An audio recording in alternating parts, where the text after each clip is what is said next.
Welcome, party people.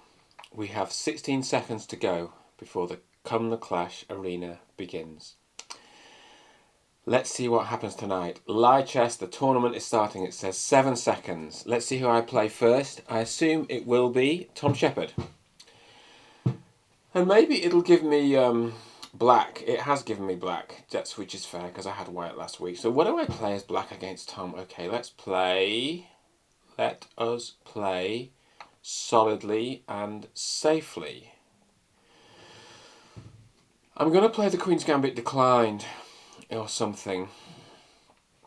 Okay, I'm going to play the Queen's Indian Defence. I'm making this up as I go along. The Queen's Indian Defence. So what's that all about then? So what I'm going to do is attack his pawn. Now there's 3 ways to defend it. With b3, with knight d2, with queen a4. He's played queen a4. I should know what to do here.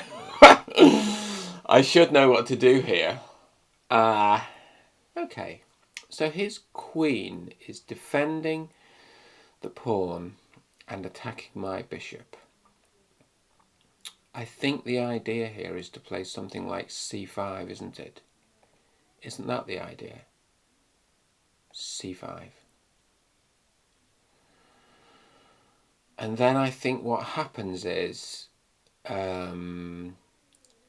probably, best guess, bishop g2, bishop b7, castles, takes on d4, takes on d4, takes on g2, takes back, something like that. The point here is he doesn't want to push. Yeah, he doesn't want to push. Because it loses a pawn, and he doesn't want to take because it supports my development. But he has taken, and that's probably fine. That's probably just fine. But I'm just fine as well. We're all just fine. Okay, got to try and concentrate. What's he going to do? Castle. Castle. What am I going to do? Castle. The question, I suppose, is what I do with my d-pawn and how I develop my queen's knight. I imagine those are the questions with which I'm wrestling. So, castle. And then, I could be really unimaginative and just put the queen's knight on c6 and see what happens.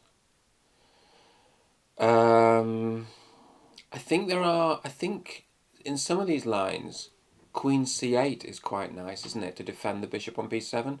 Maybe if he plays rook d1, he'll probably play knight c3 now. But I think rook d1 starts to come into plans. Okay,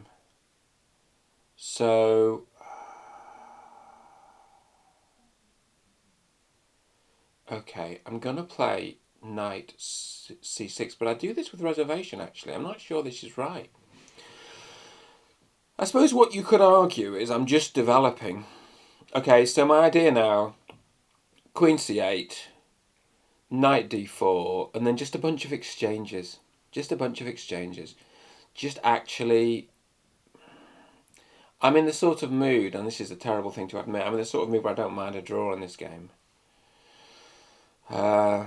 My time position is reasonable.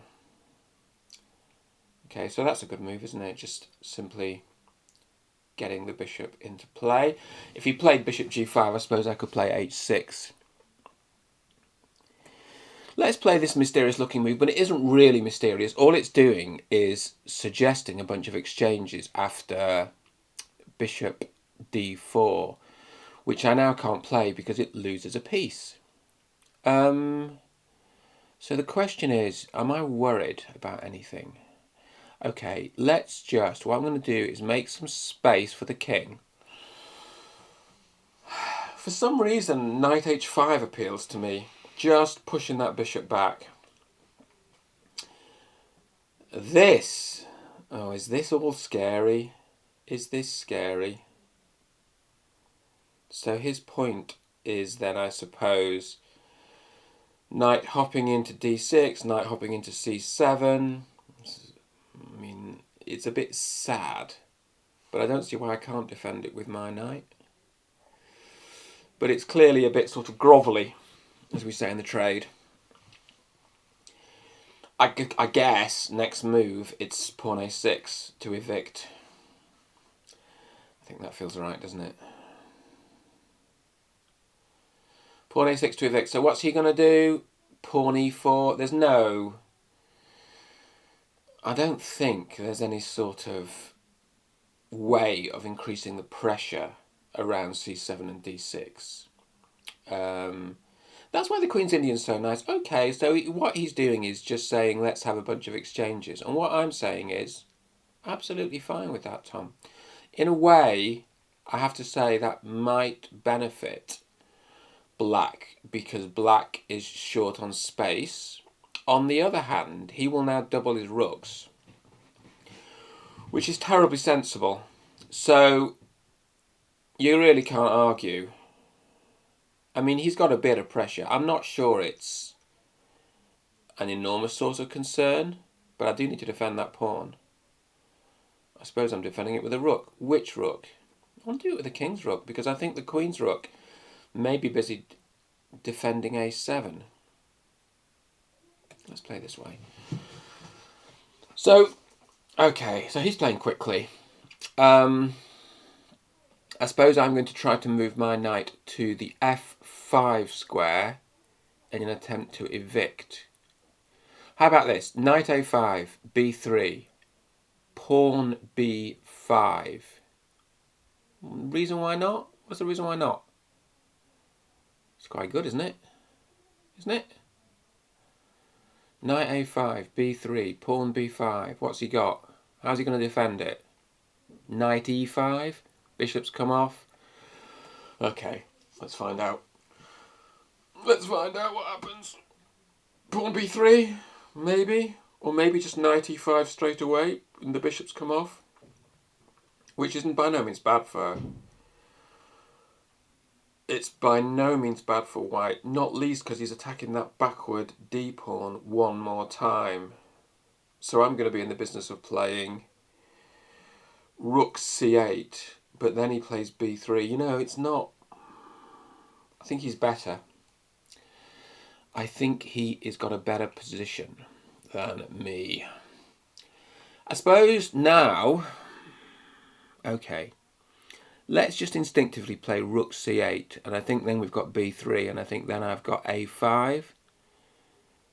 But maybe... I mean, I suppose the conservative thing would be to play knight c6, knight takes, pawn takes, rook takes, everything comes off. Shall I be conservative? The problem with knight c6 though is it doesn't work because he just takes...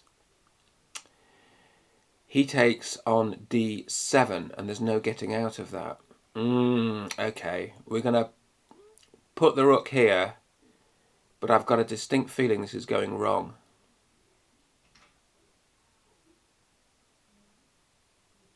A distinct feeling it's going wrong. But we'll see. So he'll play b3, I'll play b5, and then...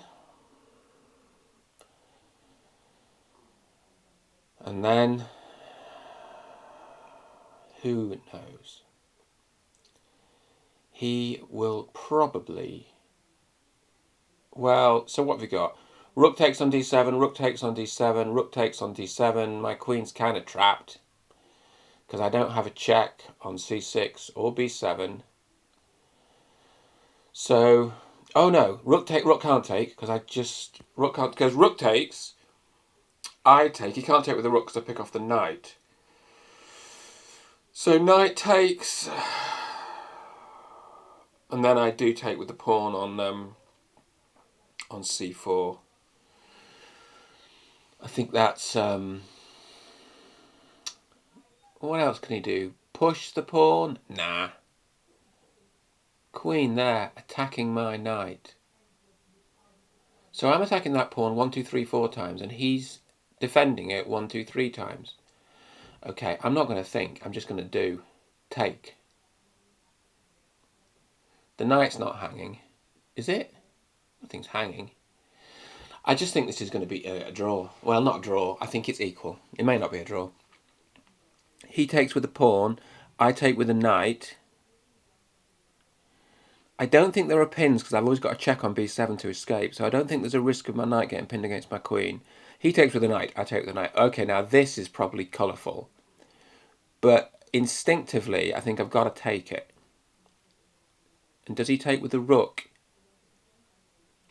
He takes with the rook. And maybe his point, well, definitely his point, is that now the queen's defending the knight on... I think I've got to take this, haven't I? The queen is defending the knight on e5, so now he's attacking my f7 pawn, which is pretty uncomfortable. But still, we're equal on pawns, so... But, you know, got to be very careful that he doesn't end up mating me on g7. Okay, there are no checks, though. There are no checks. I'm going to do this. And you know, I'm absolutely accepting here. I mean, if the knight takes here, looks really, really grim. I'm accepting that I'm in trouble here. So the knight takes here. So the danger is it's taking here with check, and then somewhere checkmate's going to arrive there, which would be very disappointing indeed. I suppose, worst case, if the knight takes here, I could bring the queen back to defend. Oh no, because then my knight hangs. Ooh, I think White's gonna get revenge for last week here. Knight takes, check, and I win the rook. Ha! It don't work. Okay, do I win the rook? Yeah, I win the rook. So there's no knight takes. If the rook takes, then I start wondering if I can't just take here. And so, for instance, rook takes, I take, queen takes, rook takes. There's no takes because I take here. Okay, do you know what we're going to do? We're going to do this, and I haven't done the actual calculations, but I just feel it. Magnus Carlsen would say, my spidey sense tells me that this is going to work out. I don't think it's going to work out as in I win. I think it's going to work out in as I don't lose. So the point is, check here with the rook doesn't work because I'm attacking his queen. So for instance, check, I take his queen. He takes, I take. That's bad. I think he's actually losing a piece. Well, he takes my queen, I take his queen. He goes here. I take, he takes, I take, and the pawn's queening. So I'm not sure, but my instinct would here is that black's better. Black may even be doing better here. What if, so White has to address the fact that his queen's attacked. So he has to either move it, which doesn't instinctively look good at a time when there's so much complexity on the board. And also that pawn could take here, and actually that pawn's going to be threatening to queen. So White could either move it, or he could take my queen. He can't interpose the knight. For all sorts of reasons. He loses the knight and loses the rook. Yeah, he's moved it. Okay, now I may turn out to have got this totally wrong, but this doesn't pass the sniff test for me. So here we go. Fork the knight and queen with my knight. His knight can't take because I take his rook. His queen, so his knight can't take, his knight can't move.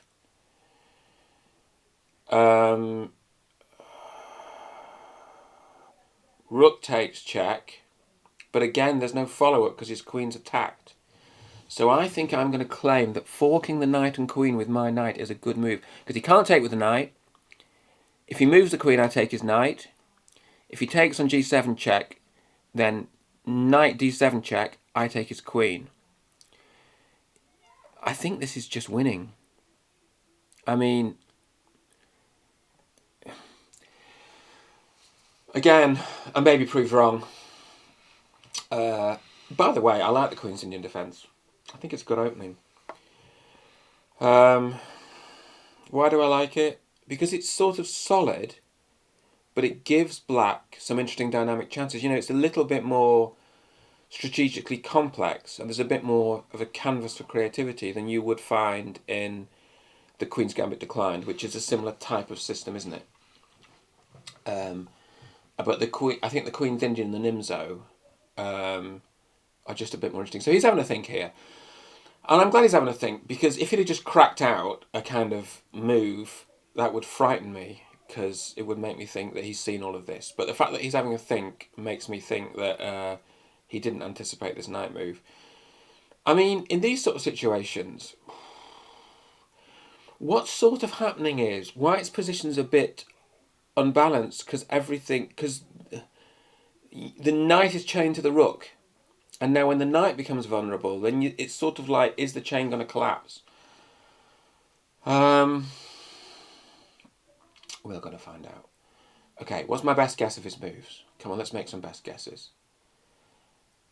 If the queen moves, I take his knight. So he has taken my knight. So now his rook is free. And there are no horrible forks. So I have taken the rook. He's taken back here. Okay, so what this is an exchange up. Now, an exchange up is not necessarily winning. It's just an exchange up. So what I'm going to do is back my king away from his knight. I've got a slight time advantage, which I'm going to use carefully. I'd like to put my rook on b7 and take his knight off. Or you know what I'd like to do? Let's attack that weak pawn on the b file. Let's attack the... So he's doing this so there's no check. I'm attacking the pawn. So right now, queen takes c4 is a critical threat. But more broadly, now taking on b3 is a threat. I mean, I'm rushing this, and I know Tom's such a good player, so I'm not comfortable about this. So what does he want to do? He wants to take. So let's see what happens. I take the pawn, he takes the pawn check. I hide in the corner. I have an outside pawn. Actually, I'm actually a pawn down for what it's worth, aren't I? So, I tell you what, let's just centralise the queen and let's not allow all of that stuff. Let's centralise the queen and not allow too much craziness. Let's try to play solidly. What does solidly look like? Solidly looks like this. It looks like keeping everything defended. It looks like keeping the king. So what we don't do is king h8 because knight g6 wins in fine style. So what does solid look like?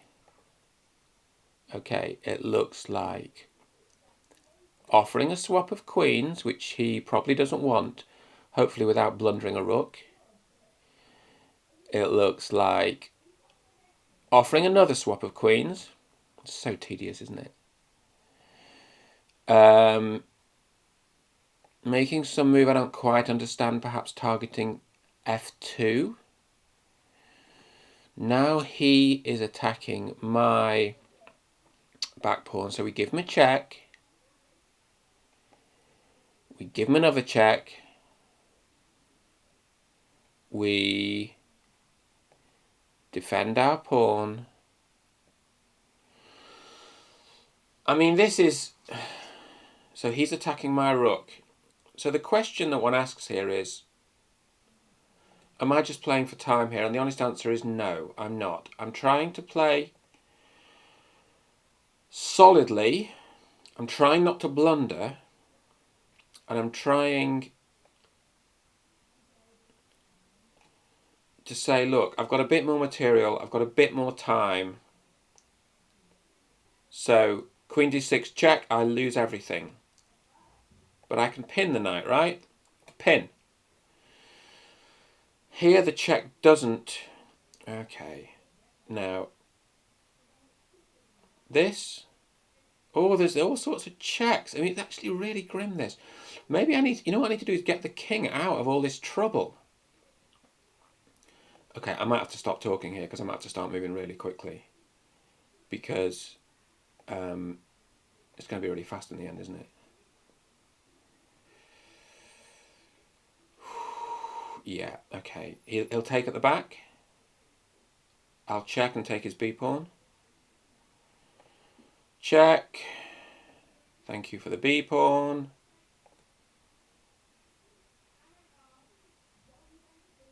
Okay. I'm scared. I'm officially scared. Chess is a scary game, but it scares me. 7 seconds. I've got 21 seconds. Okay. This. I'm just trying to get the queens off, maybe. Forking my queen and rook. Well done, sir. It's a good move. Unfortunately, I'm so sorry. That was just a time scramble, wasn't it? Okay. Thank you, Tom. Good game. Good game. Very close. Yup.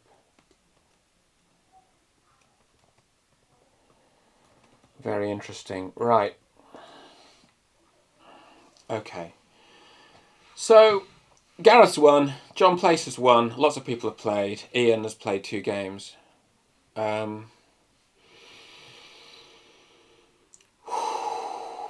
So who do I get next? Might get Gareth. Might get John Place. John beat me last week in fine style, I have to say. John Place. It is the rematch from last week. Okay, you know what I'm going to do? I'm too scared to play e4. I'm too scared to face the Scandinavian again. So we're not going to face the Scandinavian. We're going to play an Indian defence. Okay, what does John play as against d4? Oh, he plays this, does he? This, the Budapest. Okay, you take that, don't you? The Budapest is actually in many ways the equivalent of the Scandinavian. So that's actually very consistent of John. I get that. You know, you're sort of playing for activity. It's a nice. I just feel happy that there are openings like the Budapest in the world. The Czech, I think, I'm going to try and play this in the way that Aronian played it in the Candidates, which I think means a fianchetto on the king's side. When I say the Candidates, I mean a long time ago, the time when Magnus was a candidate and ended up playing Anand. So black could take on c3. Black could play f6. Black has taken on c3. I think if black plays f6, I think you've got to take it. And then my memory is that I'm trying to play g3, bishop g2, castle. All that sort of business. Pawn f6, John. Or maybe castling first. Why don't people just castle first? I don't know what white does if black castles first. Should we just chop that off then? Isn't that what you do? You just chop it off, don't you? So I'm chopping it off and I'm claiming that I have got a 1 pawn advantage. He's attacking my queen. I am claiming a 1 pawn advantage. John is claiming all sorts of dynamic possibilities based on the fact he's now going to castle king's side, or he'll soon castle king's side, and his rook will have the f-file, or will be on the f-file. I'm going to play bishop g2, I'm going to castle, and I'm just going to claim that I can hold on with the extra pawn. That's the idea.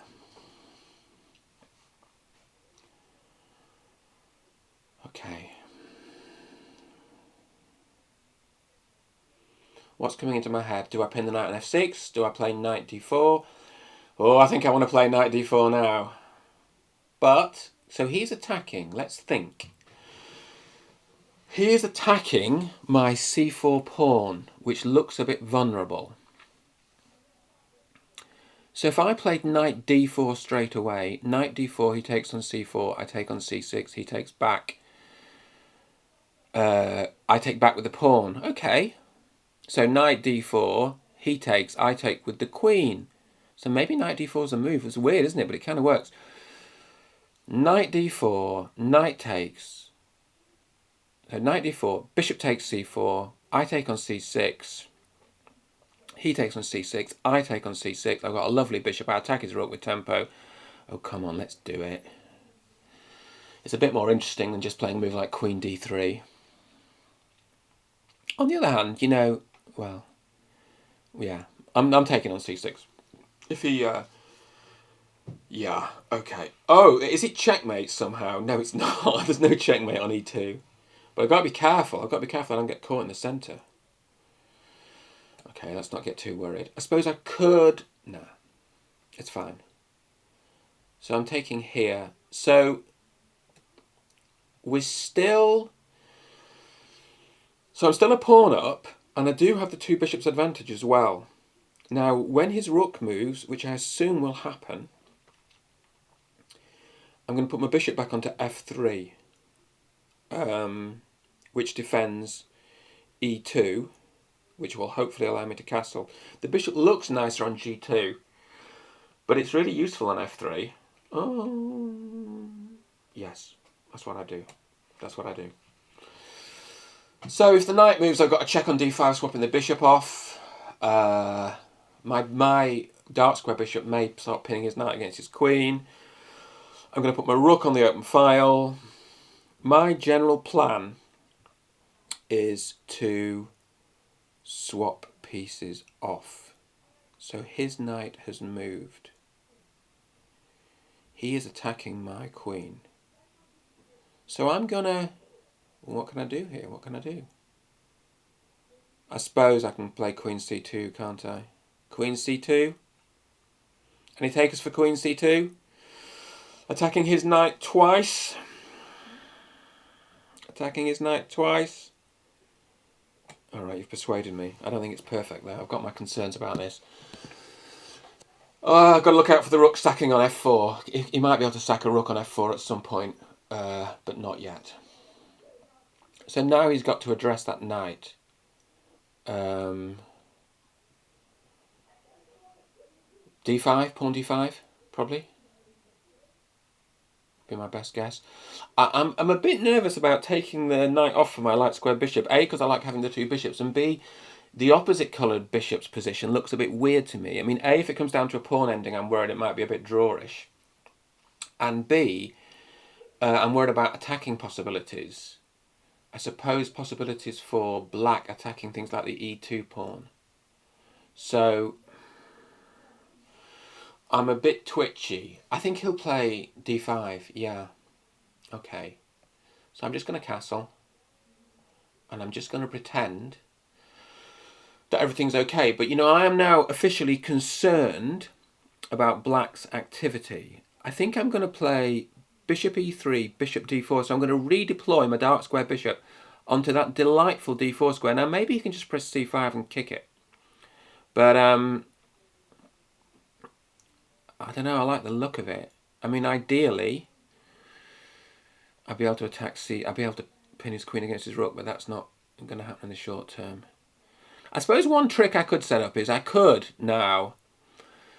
It's a bit shallow of me, a bit cheapo, as we say. I could play queen c1 and hope to take the knight and then pin his queen against his rook.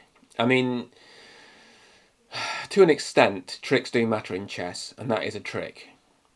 I've also starting to build up a time advantage, which I like. So John is, quite rightly, having a good think, but that might leave me with a time advantage later on, which might be helpful. You know, then I can just start playing solidly and start to...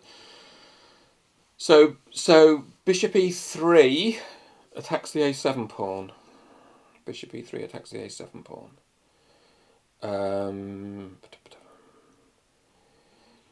I'd love to have two ways... Oh, now this is interesting. You see, he's come up with an interesting move. So his knight's hopping around, scaring me, causing threats. So again, instinctively, what happens? Back the bishop off. Bishop takes on e2. I pin it with a rook. Queen takes on e2. I take, he takes. I attack. He moves away. I then take on c7. I just take the knight. What happens if I just take the knight?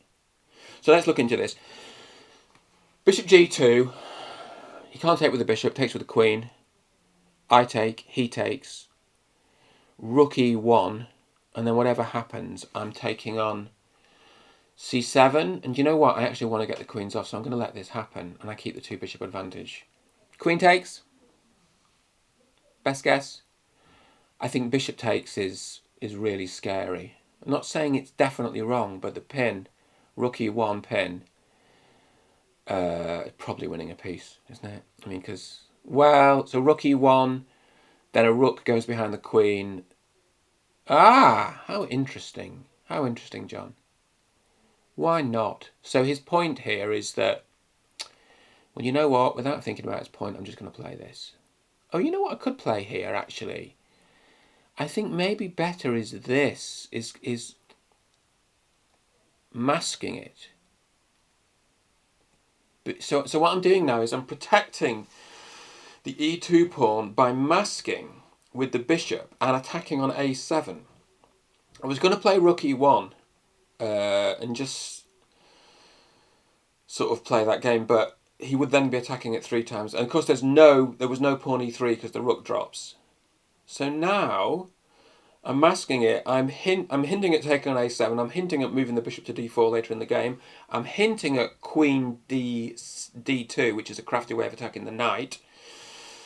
He then may play h6, and I may well be persuaded to take once or twice, depending on if he takes with the queen, on g5, leaving us with a same colour bishop's ending, in which I have a pawn advantage. By the way, maybe at some point I just take the knight off with my bishop. There's nothing particularly wrong with that. But, you know, after a move like queen d2, I suspect that knight will feel the need to move house. So, best guess here, moving the a-pawn. That's my best guess. Gareth's on a streak on 4. Well done, Gareth. My best guess... Oh, no, but here's the point, though. Always protected the a-pawn indirectly by moving the c-pawn. Now, I want to play queen a4, attacking the a-pawn. The problem is black's taking on e2. So, should we play... Okay, the question is whether queen d2 is really a good move. Or a-rook to e1, because I'm a bit worried about moving my f-rook, because he's got the open f-file. A-rook to e1, a-rook to e1. You know what, I'm going to play that, because I just think it's solid and holding. I just think it's allowing my queen options later on, because otherwise, I mean, the bad thing is that f-rook is blocked in. But, you know, at some stage in the game, I might even push my f-pawn. Looks a bit odd now. I mean, right now, it blunders the bishop with check. But after that bishop's moved, maybe it's not so silly. So what's happened here? He has now blundered, I'm going to use the word blundered, his a-pawn. Why do I think that's a blunder? Because there's nothing to take after I take there. Am I just going to try to eat that a-pawn? Because everything else is defended, right? Oh, come on, materialism. We live for materialism, don't we? If that bishop gets into trouble, he's going to skip back to c5 and hit the f-rook. And I quite like... Okay, so I'm now claiming that this was a mistake. And I'm now going to come back and hit the knight instead of hit the rook on f8. That knight is now loose. Check. Do I take it? I don't want to take it, because I don't think it's the end of the world taking it, but it leaves that weak hole. Leaves that hole. Can't I just move my king? Because the f-pawn's protected twice, right? And attacked twice. I think I can move my king. I believe I can move my king. And now, for what it's worth, that knight actually can't really get out either. So that knight has to stick there. until it's rescued. I mean, you could play h6 and mount a rescue attempt, or you could play h6 and just allow the knight to skip back to g5. I might even play queen d2 then, just to make life more difficult. But what I'm hoping here is that black has relatively few chances to like checkmate me and win loads of material, and I'm just going to play moves like a4. You know, I've got a passed a pawn, so what I'm going to do is play a4 and just give John something to think about. That may divert. I don't think it's going to go through, certainly not in the short term, but it may divert one of his pieces from causing trouble, and while I'm still ahead on time, that might be helpful. Yes, I mean, if it got to a7, that would be a joy, wouldn't it? Protected by that dark square bishop, but that's a long way in the future. You know, maybe put a rook behind it. Maybe put the e rook behind it, actually, because now the e pawn is not immediately threatened. John's in third place. Pedro's currently in second place. John was in third when the game started. Pedro in the UK is in second place on a streak. Looks good. John's having a long think here. I think what black will be doing is to try to come up with an attack. So there's no rook takes e3, because when I take back, the rook at the back's defended. Yeah, it's attacks, isn't it? Now what? So with that queen has to keep defending the knight. So is there a queen sacrifice? So what happens? So knight takes on f2. You can take with the bishop. You don't lose the bishop. All right. I'm claiming I'm not scared. I'm going to push the a pawn. You know, let's just push. And then part of his brain will be going, oh, what's that? It's not a threat yet, but when it gets far enough, it starts to become a threat. And depending on John's reaction, I will look to put a rook behind it to support it. It's really nice to have a rook behind a passed pawn, because wherever the pawn goes, the rook defends it. And the rook doesn't get in the way. If the rook's in front, it gets in the way. Okay, so this looks to me like aggressive ideas. It looks like... What is the aggressive idea?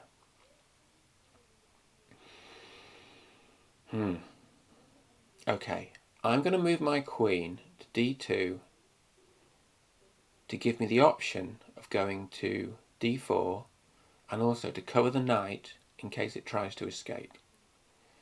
I do not believe I'm facing an imminent fiasco, but chess is a game that's full of surprises.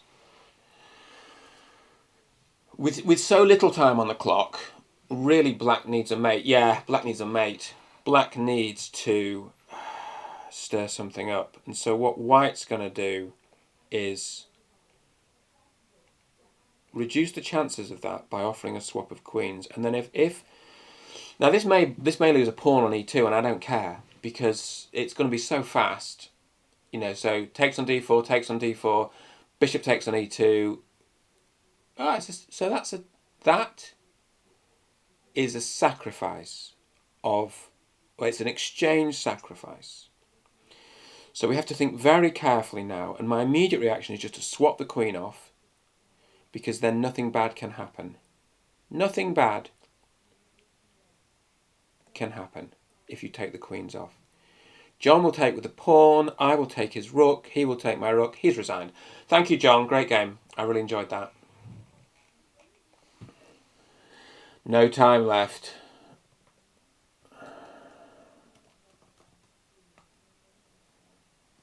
Yeah, it was a great game. Didn't dare play e4 this week, my friend.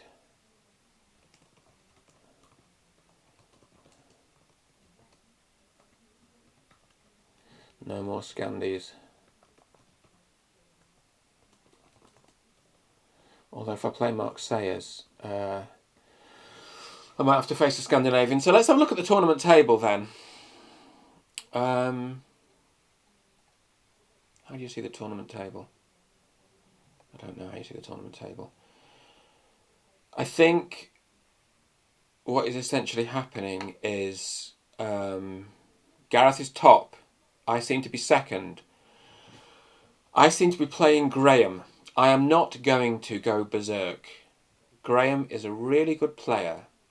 I am going to play pawn e4. Try to play solidly and sensibly, he says, playing the King's Gambit. Try to play solidly and sensibly, he says, playing the King's Bishop's Gambit. Queen h4 check is a good move in this position, but it doesn't win straight away. You know, I like this line. Graham, what do you think? Knight f6, queen h4 check, d5, g5, which I don't think is very good. Knight f6 is a really good move. So I saw Judith Polgar play the white side of this, maybe against Michael Adams. I think she played e5. I think I am going to play this, knowing that can black take on e4 and then play d5 and play the fork? I think not, because I think you've got queen e2. I think queen e2 here is... So, you know, I did a video earlier on Spassky v Bronstein. Okay, this is a good move, isn't it? So what's intended here is d5, definitely. And the immediate question is, do I have e5? e5, where's the knight going? So the knight doesn't know where it's going. Could go to d5, sacking a pawn. So knight d5, takes, I take with the bishop. Queen h4 check doesn't immediately lose material, but you know what? I'm uncomfortable. What if I play knight f3? Knight f3, d5, I take. He takes with a pawn. I think he's played this rather well.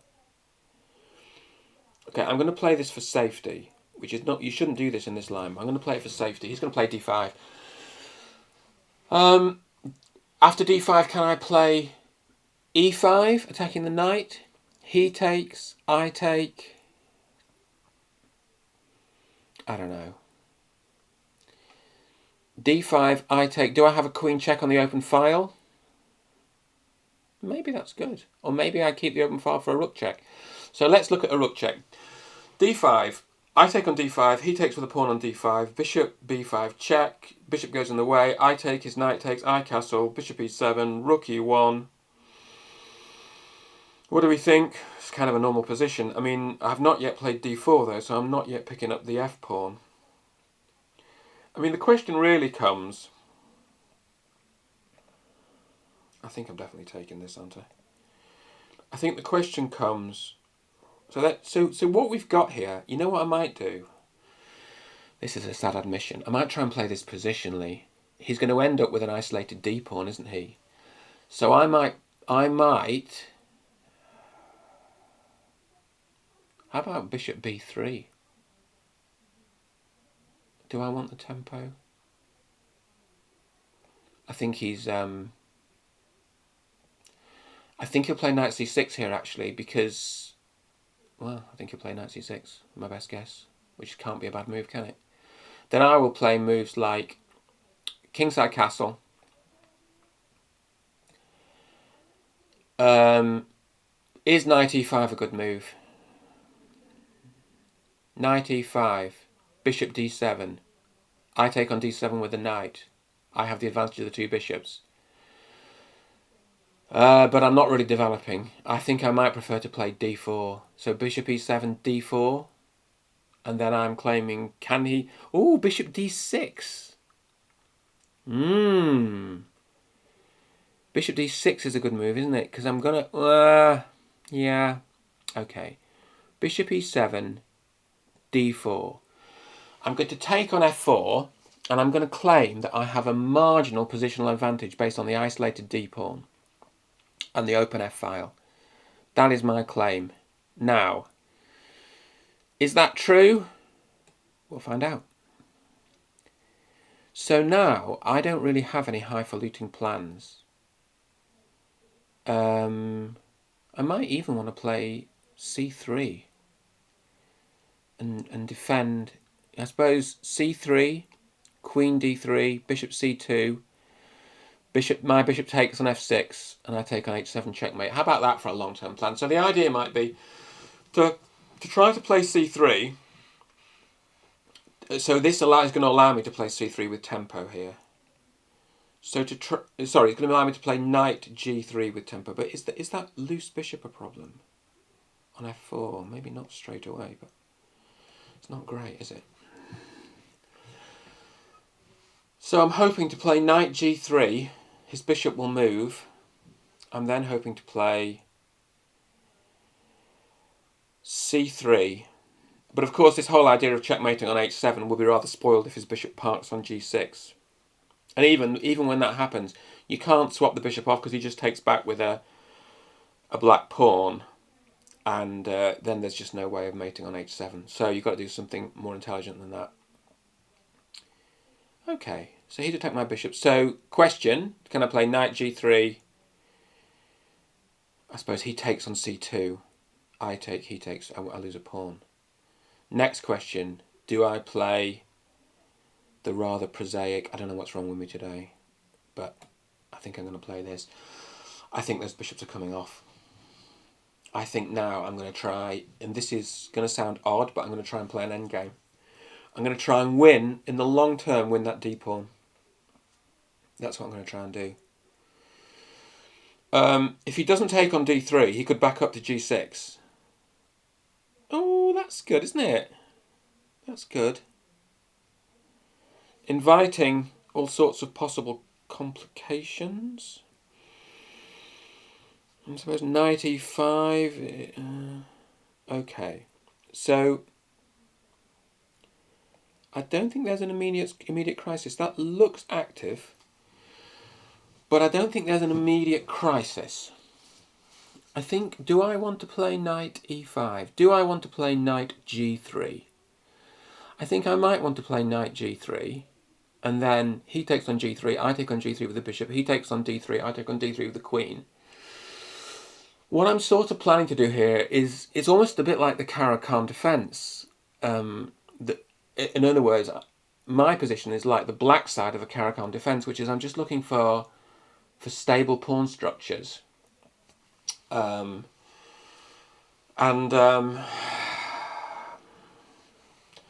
know, a slightly better endgame, which is not what I expected when I played this opening, but sometimes one has to evolve one's ideas. You know, after queen h4, you've got a very different kind of game. Okay. So he takes, I take, and that bishop's actually defended. Now I think he'll take. And then I've got, you know, my idea is things like knight e5.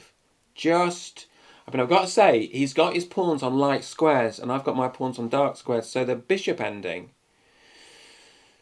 You know what, Graham? Just full marks for interesting chess. You're not swapping things off, are you? So what I'm going to do now, just to reward your interesting chess, is play bishop c2, queen d3, and claim I'm going to checkmate you on h7. That's what I'm going to claim. Now, you know, he'll see that, but he'll have to play g6, which is a concession. And, you know, all of a sudden, there's slight weaknesses around the king. Maybe after a knight e5, you've got a bishop on e5. He may take on some point on f3, and it doesn't worry me at all, frankly. Just gives me the two bishops. Okay, let's see if he sees this. It's not checkmating 1, it's checkmating 2. Which is different to checkmating 1. g6, my friend. g6. And now, after g6, knight e5. Knight e5, knight takes. Now, Graham has bishop f5, although after knight e5, I may be tempted to sacrifice a rook on f5, sacrifice an exchange on f5 if he puts his bishop there. So, a very sensible tactic or a very logical tactic would be to play bishop f5, swapping off the light square bishops because my queen has to back up. But a tactical player would be tempted to take on f5, pawn takes, queen takes, threatening the mate, and how on earth does black stop it? Particularly with that lovely dark square bishop raking through black's position. So I actually think, I mean, yeah, that's a better move in so many ways, except that it blunders a bishop.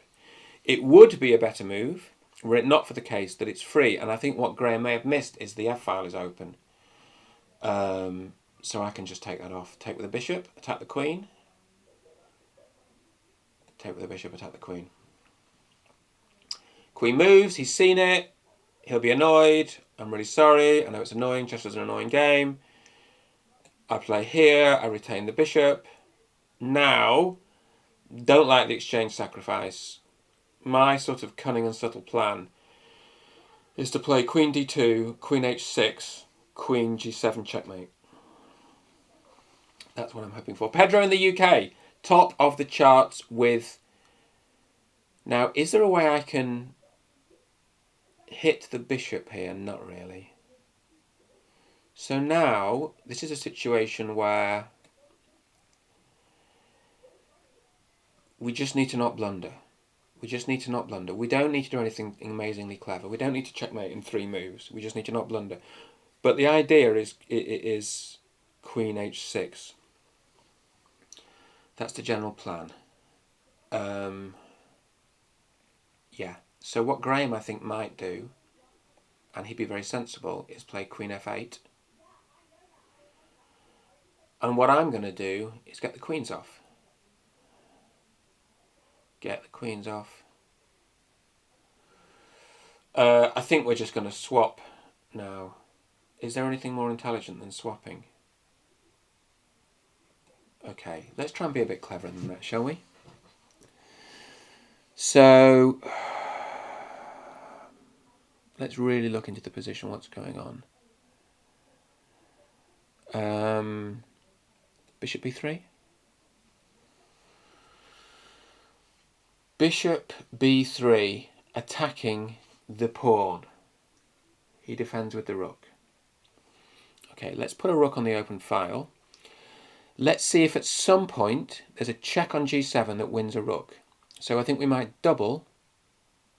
We might double. Not yet though. Okay, let's fiddle around a bit. Check on h6. Yeah, okay. So Graham is really doing a good job here of avoiding the various problems. I'm just going to sort of explore, ask questions. Check, where's the king go?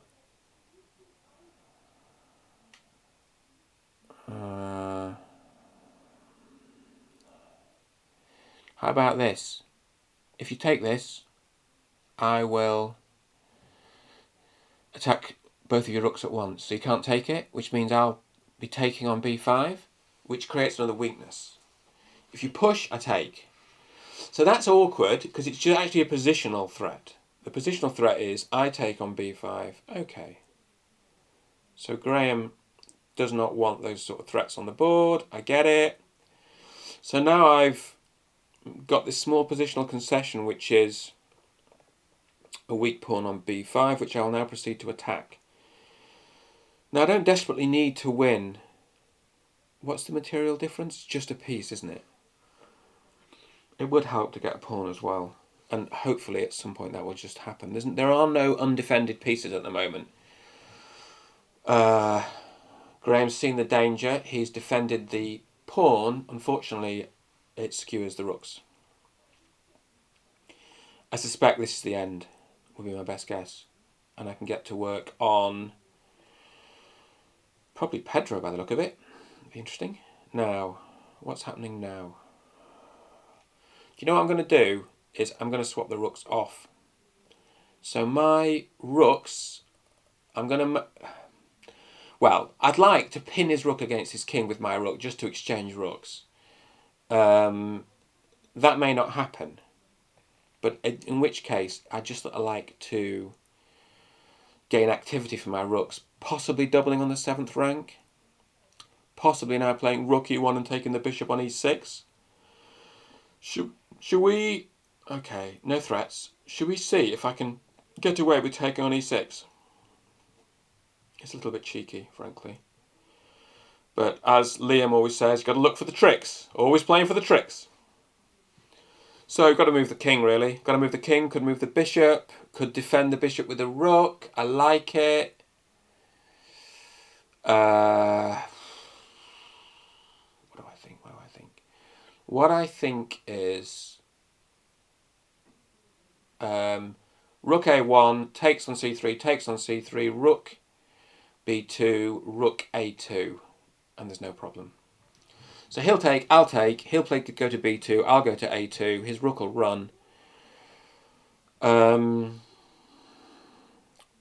a rook up is really enough to swap everything off and just win with king and rook against king. So I'm not... there's no check at the back because the bishop covers it.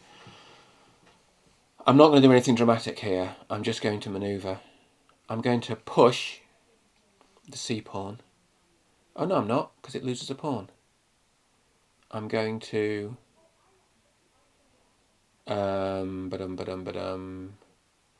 Well, this, okay, how about this? Rook a6, his rook takes the pawn, I take his bishop, so that's no good, right? No, but now he's attacking my pawn. So in my future, my idea is rook a6, pinning his rook against his bishop, which forces the exchange of rooks. Okay, it's no longer a pin. Bishop here, maybe bishop f3. Maybe just try and take on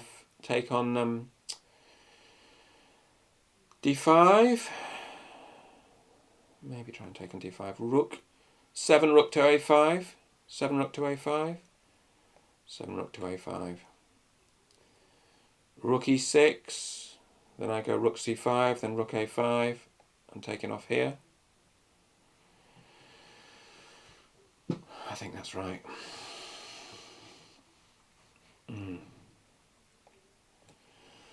Let's do this, Graham.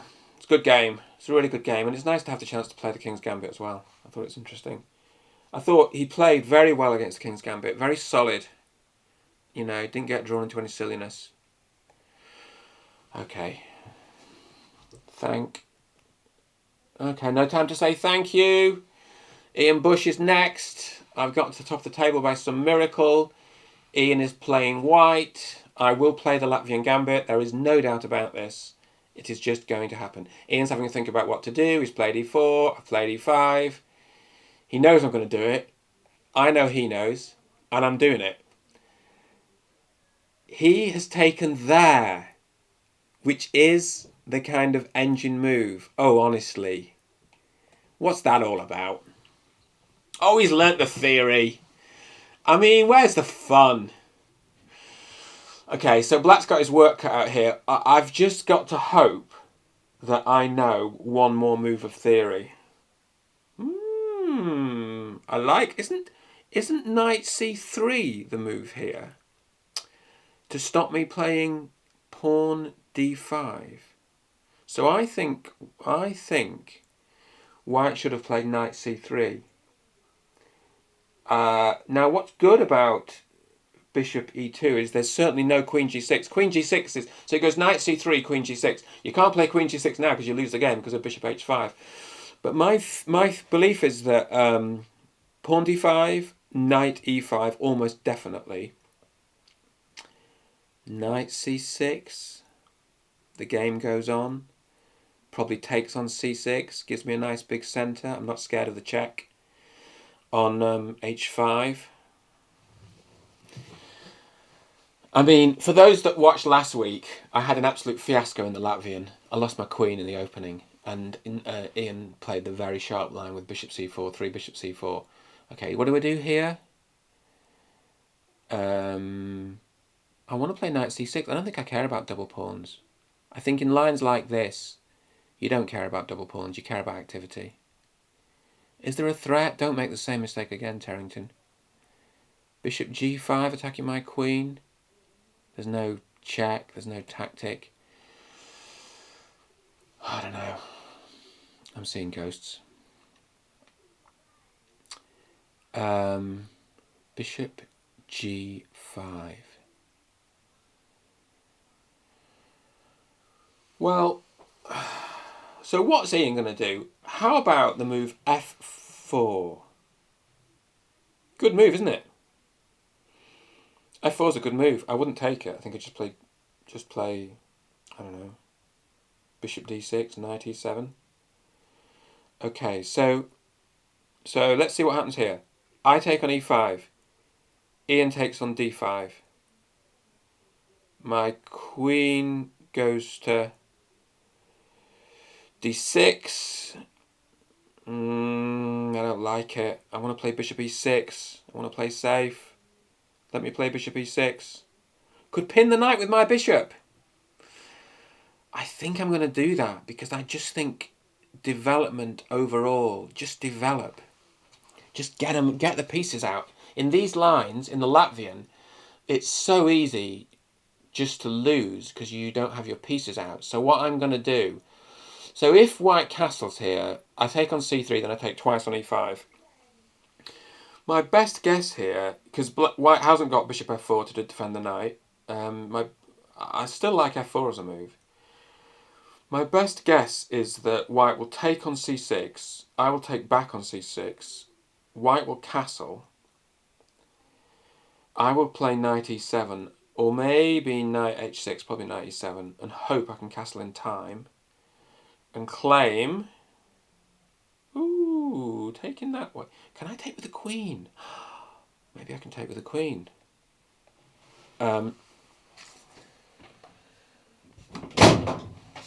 Sorry, just got to put the charger on. My computer's running out of power. If my computer goes down, it's the end of days, isn't it? In so many ways. Okay, let's just check the computer's charging. The computer is charging. Woof! That's a relief.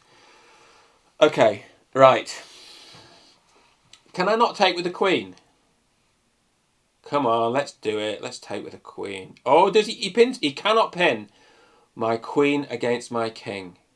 But he can threaten to. So I take, he castles, I have to then take the knight. And I win a pawn, which I probably don't want. Oh, go on. I mean, this is really being playful, actually. There's no bishop b5, my friend. Yeah, there is now, isn't there? I know. We're not having that. Bishop b5 would reduce my quality of life to 0. Now, the knight comes out. Now, we castle. So now, let's have a quick assessment. The answer is, white has the 2 bishops. White is a little bit passive. Black has a bit of a space advantage. Black is not yet developed. Black does not have an attack. Black is going to...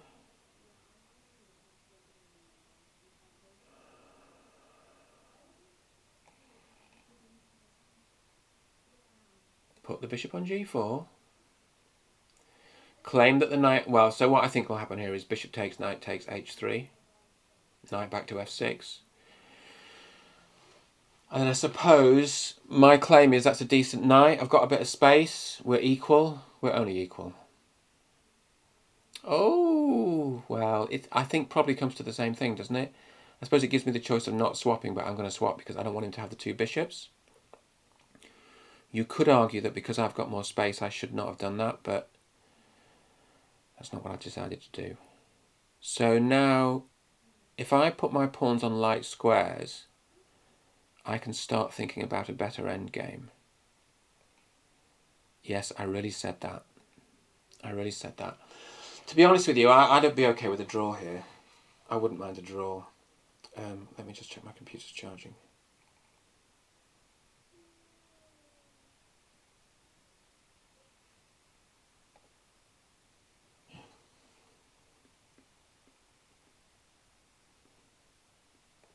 Okay. So I'm going to play solidly. Having played a really exciting opening, I'm going to play solidly and accept that we may get a draw. And I don't think I'd mind that at all. I mean, I could try and get my knight to f4. I can't anymore. Well, I mean, okay, so this is me playing solidly. So what's happening here is, again, I've got a Caro-Kann type pawn chain. Isn't that interesting? 2 openings running, I've played a kind of King's Gambit or Latvian Gambit style opening. And in each case, I've ended up with a Caro-Kann style pawn chain. Now, good move. Can't take because I lose a whole queen. Weakens the squares around the king, but he doesn't want to take. I'm not sure that is so good. So I'm going to double. And you know what? If he takes and I take back with a knight, that knight is glorious. So this is... now I think I'm claiming this is a positional blunder. Because I'm now claiming that that knight is a fantastic piece. I'm even tempted to take with the queen. In fact, I'm going to take with the queen and head for an endgame. I'm going to take with the queen. Will he take? I think he'll take. I think he won't be able to resist taking. He won't be able to resist taking back because I'm attacking on d4 as well.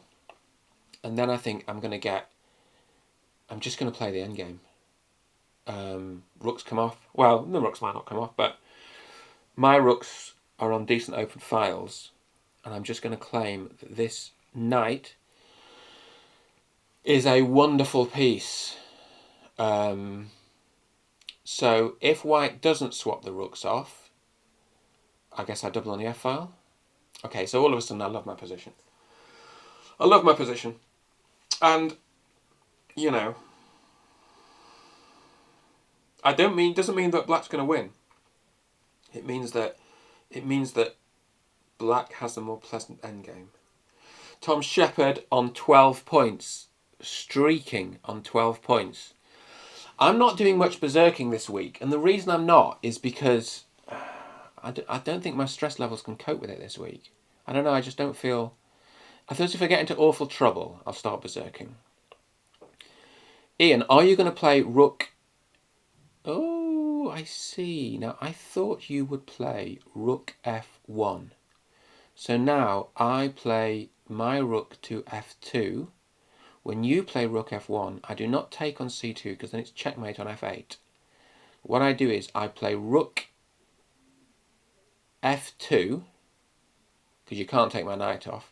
I pretend that I'm threatening to take on c2. Then the minute you play rook f1, I snap it off. And then I centralise my king.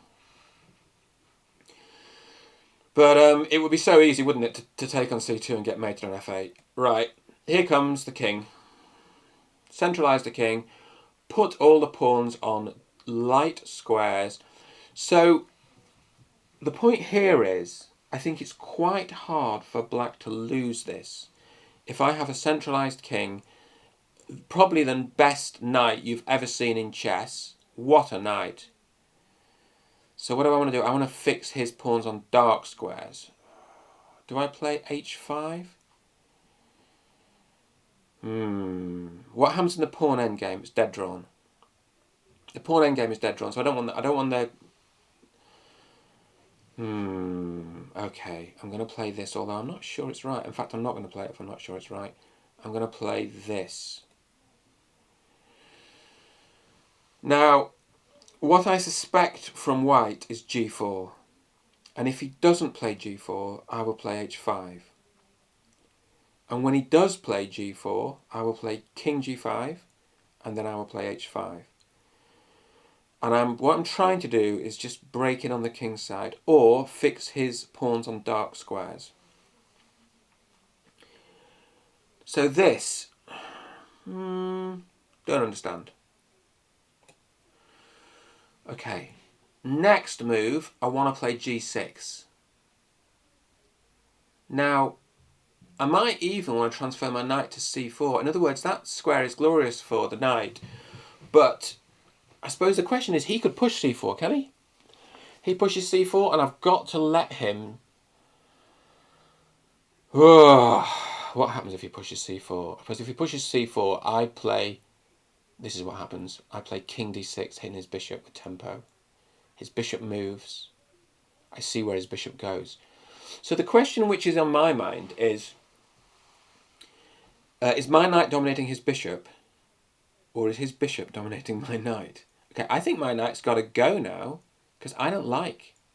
Maybe I could play b5? Backward pawn? Has that lovely knight got to go away? Move somewhere? Okay. Let's just start moving the knight and see what happens. I don't think anything too awful can happen here. Got to push his a pawn, right? Got to push his a pawn. Now the key thing here is not to get one's knight trapped and lost. So when he pushes his a pawn, which is an absolute certainty, he'll play a4. I will play, really got to be careful, haven't you? Because where's that knight going? Maybe I play b5.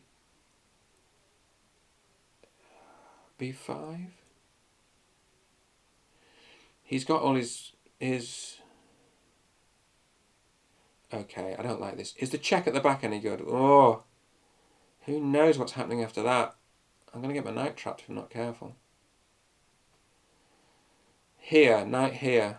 Okay, so time is a bit low. So at some point, Ian's going to start wondering if this is a draw. So am I. Do I play pawn b5? Oh, gosh. Why does chess have to be so hard? Okay, I'm going to play it. I'm going to play it. So I'm threatening a4. I think he'll take. I'll take back with the pawn. And then I'm going to say I'm threatening to create an outside passed pawn. I'm going to say I'm threatening a5, a4. And we'll see what he does about that. Also, it doesn't really work, but I can sort of say this is stopping c4, but that b pawn's not staying on b5. So best guess, he's going to take. He's going to take, and I'm going to take with my pawn, leaving a weak d pawn that can't really be attacked, so I don't care. And, oh, he's bypassed. Oh, how interesting. And far from wrong. But here's the issue. The issue now is that there's no... Well, there might be c4. If the knight is here, there might be a c4. But, oh, I don't know. I quite like this now for black. I'm going to have to start playing quite quickly. I think... let's see if that traps the knight. Knight here, check. King here. Knight here skips out. Knight here, check. King there. Knight can check back. So the knight here is the only risk is of a repetition. Bishop there. That does stop me skipping out, doesn't it? Okay, so...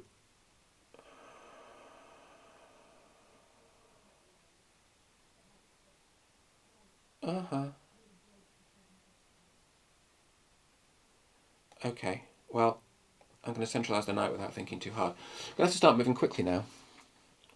Let's see if there's another home for the knight apart from this square.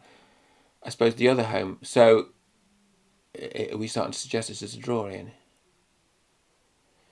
How does black make progress? How does black make progress? Okay. Is this progress?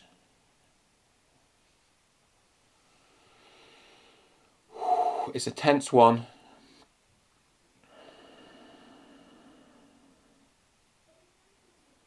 Okay, now here, again,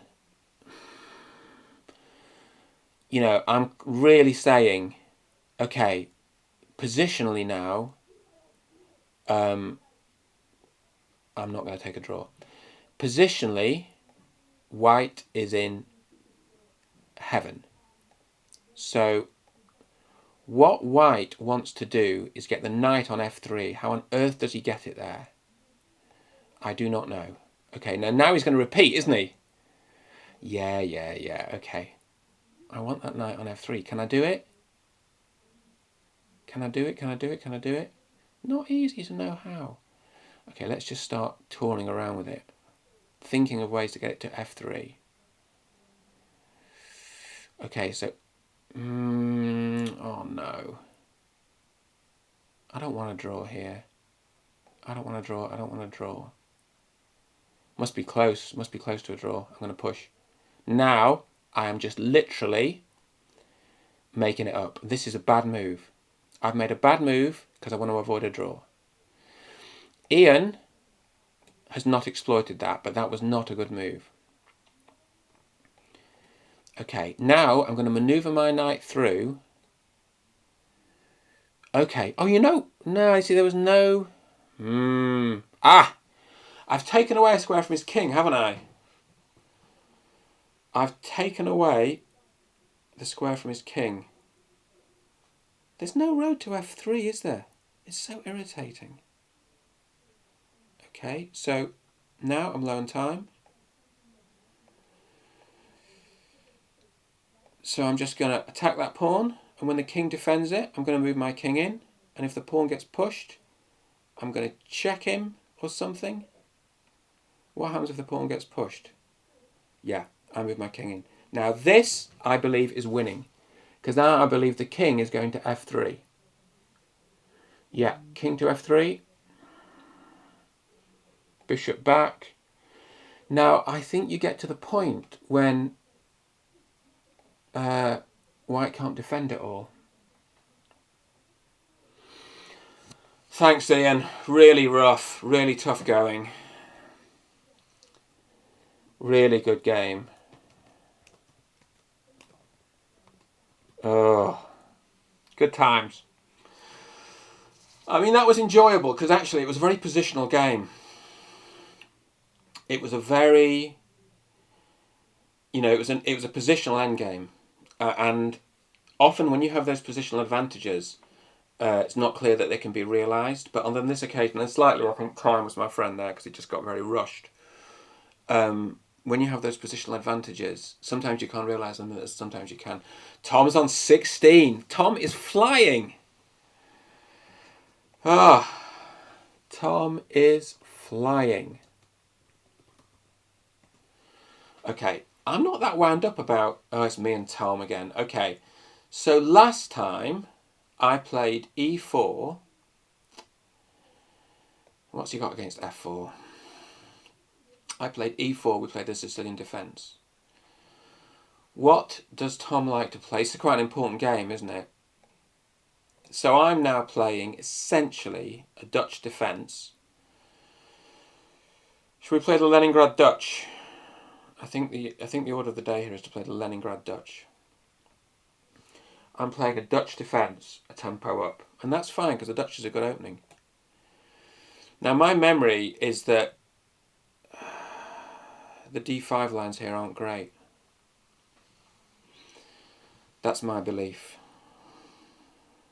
So we're sort of trying to play an accelerated King's Indian.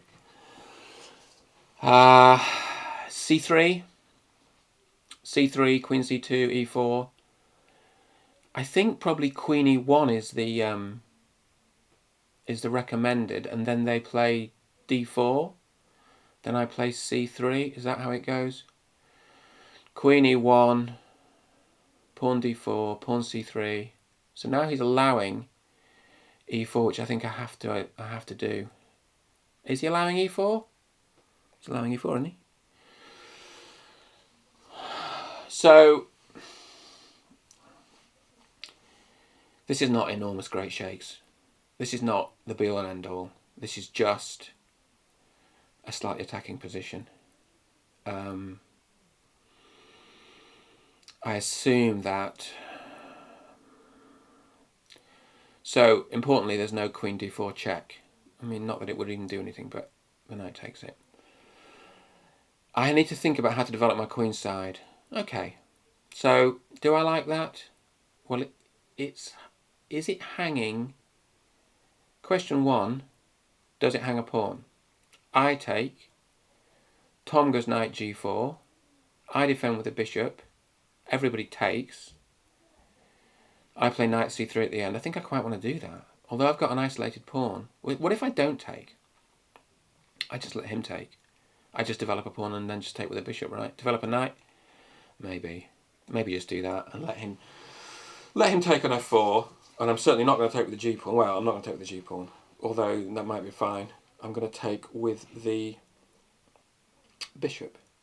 Because my priority now is to unravel my queen's side.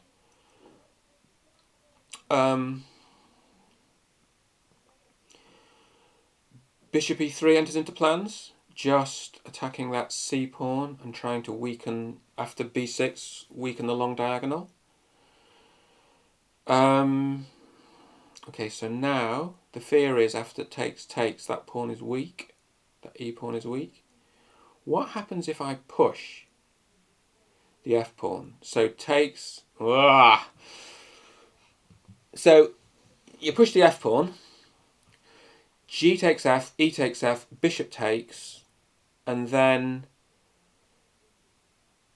I think you've probably gambited a pawn. Knight g5. Not convincing to me, that. So Tom's doing something clever here, isn't he? Which is he's building up pressure, but I don't know. Come on, let's just do this. Takes. He takes, I take. His rook takes, I play bishop f4. His rook backs off. I play e5. I think I just play bishop f4. Yeah. There's no bishop g5 because he takes with a rook. He might move the knight. He's moved the knight. Now, question. Is there a bit of a weakness on f7? Can't immediately exploit it because queen f2 falls catastrophically to knight takes queen. But in the medium term, that interests me. Okay, why don't we do... Okay, I'm going to pretend I haven't seen that. And in the short term, I'm going to develop the bishop. The check on d4 isn't a horror show because I can play king h1 and there's no knight f2. So actually what I want to play is rook d1 soon. So I like this position. I mean, it's completely... I don't think I've ever played this... I don't think I've ever played the reverse Leningrad in my life before. I mean, I've played the white side of the Leningrad. Okay. Now this is... because we don't like all those queen d4 ideas. We don't like them one bit. And actually now I start to wonder if there is a weakness on f7. I mean, knight d5 is gorgeous. Knight d5 is gorgeous. Where's the queen going? Queen's actually weirdly short of squares. I mean, not entirely probably short of squares, but I mean, you'd argue, wouldn't you, that actually black's development's looking a little bit laggy, but probably not in the critical stakes yet. Threat to take on a2 if I move the knight. I'm not sure I'm that scared because I fought the rooks. In fact, I'm going to encourage it. I'm going to induce it. Oh, the queen's come off. Maybe that's fine. Do I care if the queen's come off? Do I care if the queen's come off? Okay, I'm going to make this petty little threat. I'm going to make this threat. So the threat here is takes on e5, then takes on f off, then takes here. I think Tom will, the strong player that he is, Tom will play bishop e6. I will play knight d5. Ooh, Tom. Is this asking for it? So, I take here, he takes there, I take there with check. Yum. I take here, he takes the rook. I take there with check. He moves to the side. I mate him on g7. You can't take the rook. You can't take the rook because it's mate. So this is a good move. Rook takes, check, king in the corner, mate. So bishop has to take, or rook takes.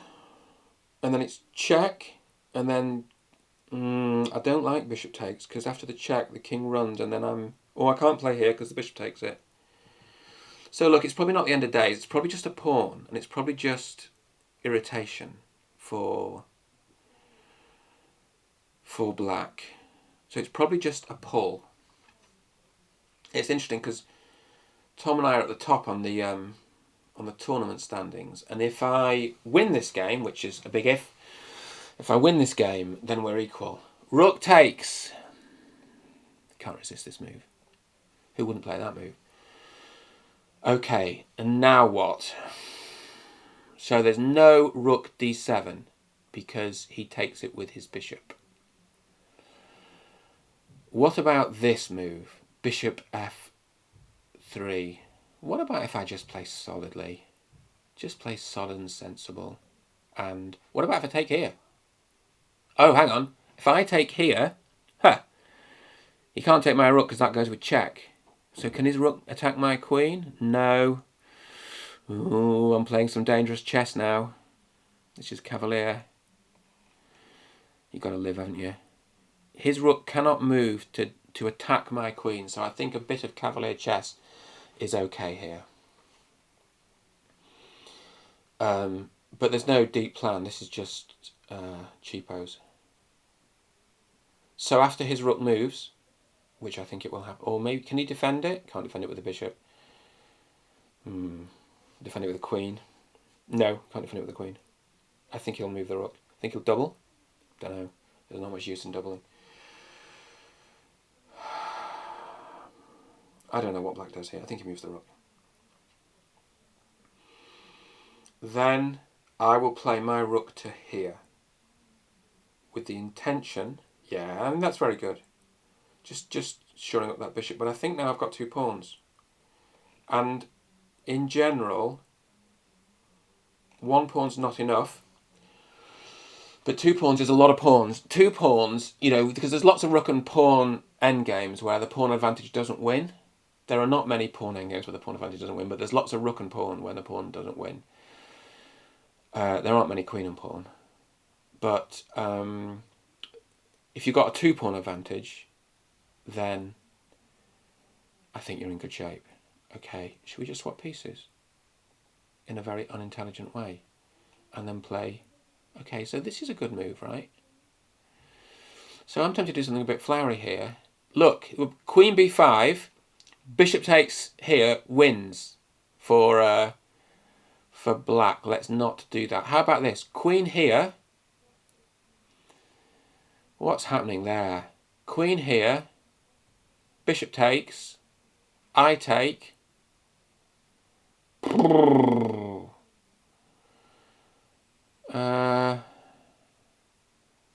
Is there something beautiful here to play? What about these sort of knight moves? Knight here. Knight here. Just sort of attack. I'm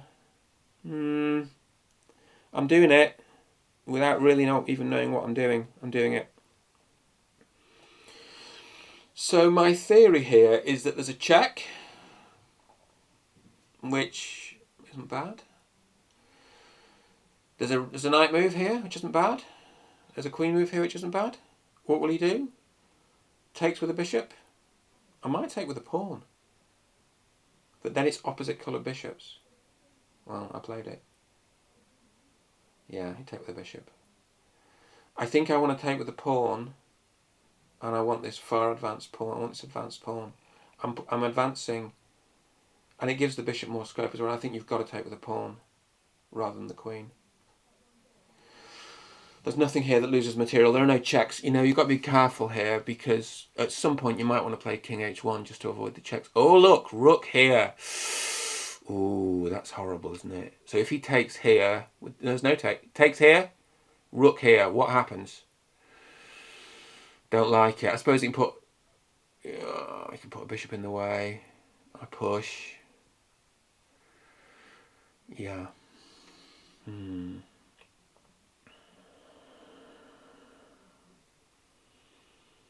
Queen there. Now straight away, does rook here work? No, not really. Okay, got to be a bit quick. Now, I could take a pawn here, but for some reason that doesn't feel called for.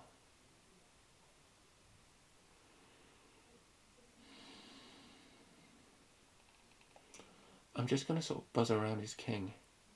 Buzz, buzz, buzz. I'm just going to buzz around his king. I'm just going to say, if your bishop steps off that dark diagonal, I've got checks. Quite nasty checks. And I'm also going to say, if this bishop steps off this long diagonal, I've got checks. And if this bishop steps off this long diagonal, I push.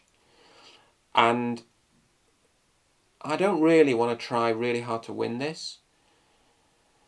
I want to ask if bishop h3, bishop here is a hot move. It looks good, doesn't it?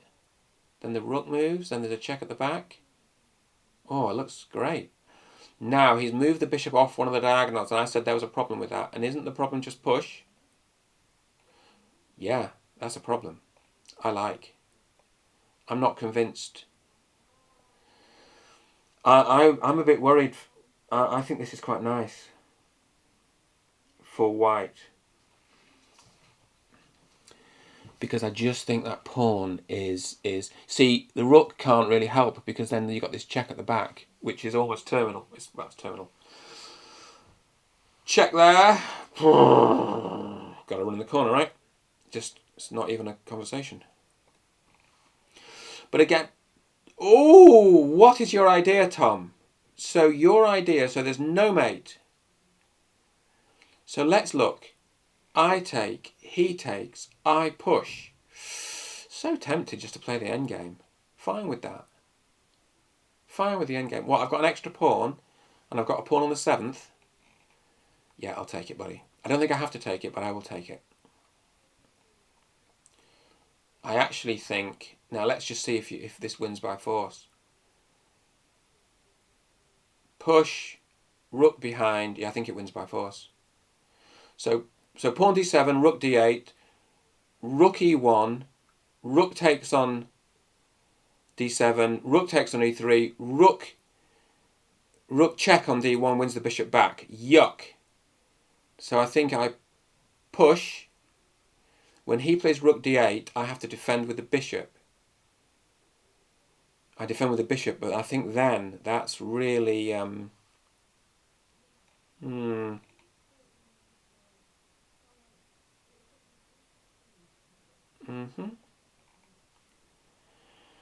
Isn't the rook going to the back pretty unpleasant here? Yeah, he's got to do that. He's got to do that. Do you know what I'd like to do is...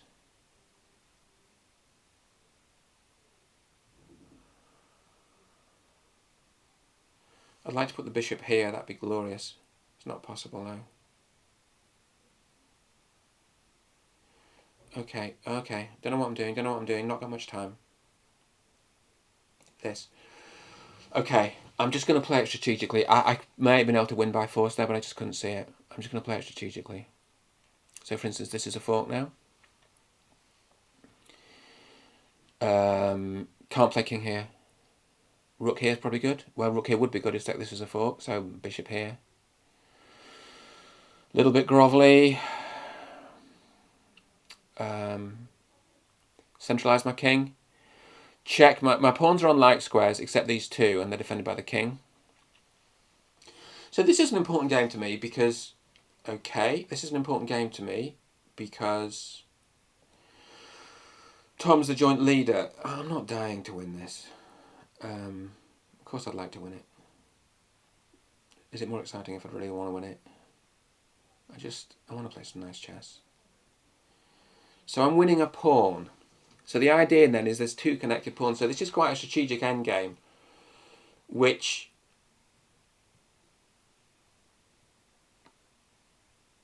Okay. Oh, okay. But there's no check, is there? As long as there's no check, we're fine. Got to be careful. Got to check the checks. Okay, we've got to play quickly now, right? Is that what we're saying? Tom thinks he's playing quickly. I think I'm playing quickly. We all think we're playing quickly.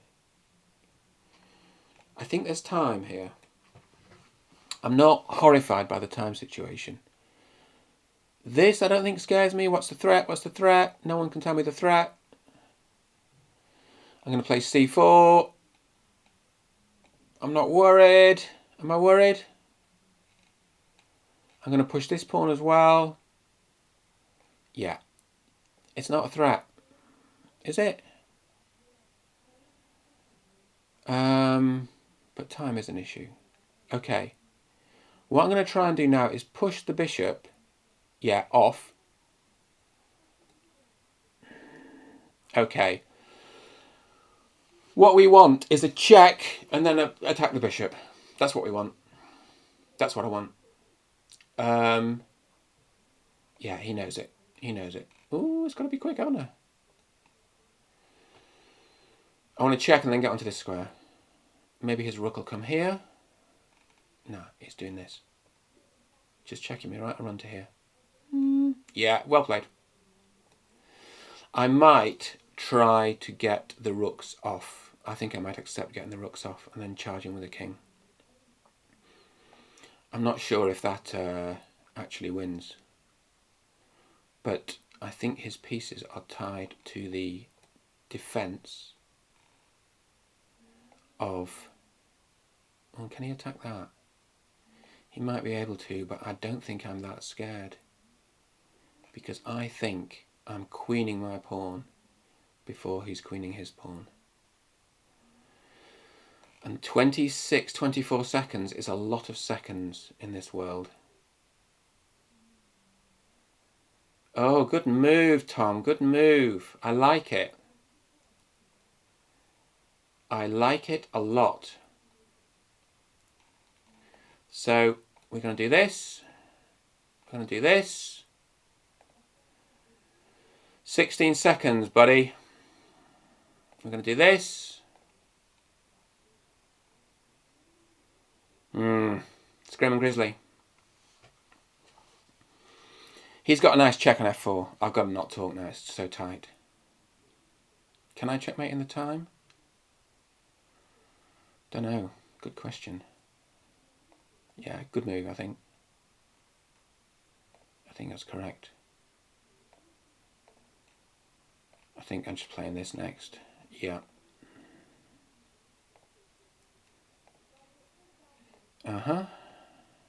Yeah, go on. We'll take the draw because you know why? Because that's just an absolute foot race. And you stay in the lead, Tom. Well played. Good game. Okay.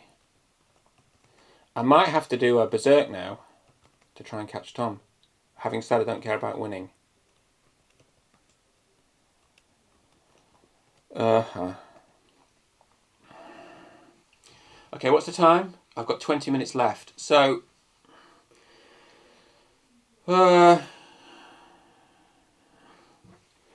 Okay, I think we send a smiley face to Tom, and then we say...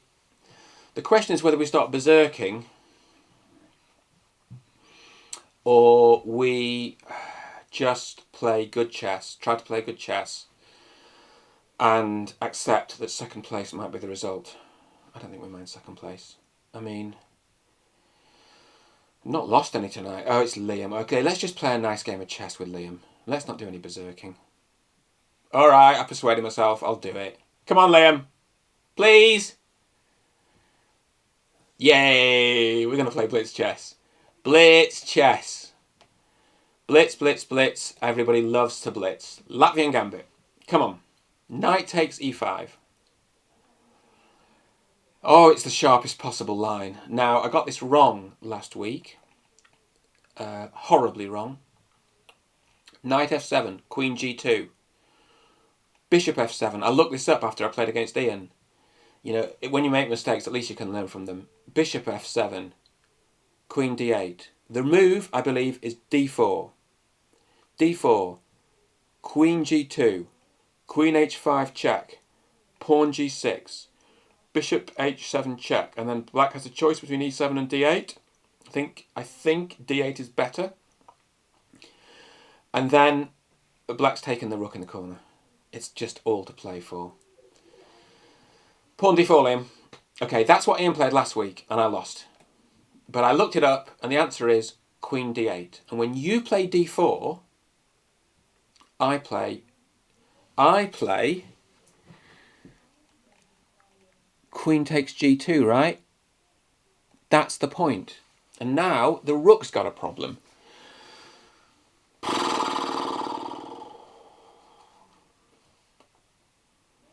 Hasn't it? And there's none of this, no nonsense with checks here. The king is actually, I mean, you wouldn't say safe. So there's a fork here if the bishop moves away. Yeah, sensible. So should we evict that knight with tempo? Okay, I really don't know what I'm doing here. I'm just playing on instinct. Evict the knight with tempo. So of course, if my king was on e7, this would win a piece, but that got me into trouble last week. When the knight gets evicted, I'm playing bishop h3, which is a very standard procedure in these ideas. So now this rook has really got a difficult problem, and doesn't that work? Let's not get too excited because this is quite important. Bishop h3, queen e2, takes on f1, and I'm claiming a one endgame. Queen e2, takes on f1, and then we're just going to play the endgame. We're just going to do this. We're playing the endgame and exchange up, and we're going to develop. We're not going to take any risks. Exchanging a pawn, I think it is, which is plenty. We're going to develop. I suppose bishop e7, rook f8. You know, no thrills, no spills. Just let's keep it boring. Maybe thinking about this pawn. Does it trap the bishop? Don't know. Not quite. So that you can't play this now. Okay, so my problem is I can't really move any pieces. Okay, should we just... Who's got the most time? I'm going to try and, just for the lols, I'm going to try and set up this Caro-Kann pawn structure again. I'm going to try to play c6. And that's the theme of the tournament, is playing the Latvian and turning it into a Caro-Kann. Okay, knight back there. Really good move, Liam, well played. Really good move. Because now that pawn's dropping, right? And I haven't turned it into the Caro-Kann. Ay. Just when you thought life was going to get simple. Okay, well, I guess I'll have a pawn back. I will have the h-pawn in return. So it's going to go knight takes, I take, bishop takes, I take, and he gets a pawn at the end. So why? So knight takes. He's allowed me to consolidate. Thank you, matey. Now I get my structure. I get c6 in.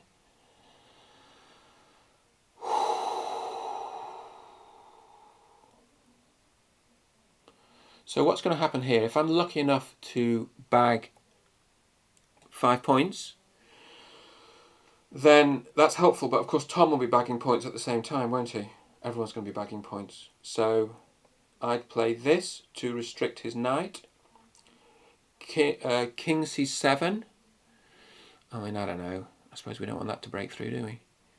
I'm going to play king c7, and then my rooks will be connected, and then I'm going to start looking for trouble, like dropping a knight there is the sort of trouble I'm talking about.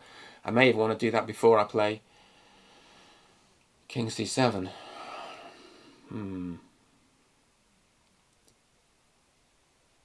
Okay. So, okay, look, I've got a time advantage. Okay, so we're just going to swap. We're just going to swap pieces. We're not going to be clever. We're going to put pieces into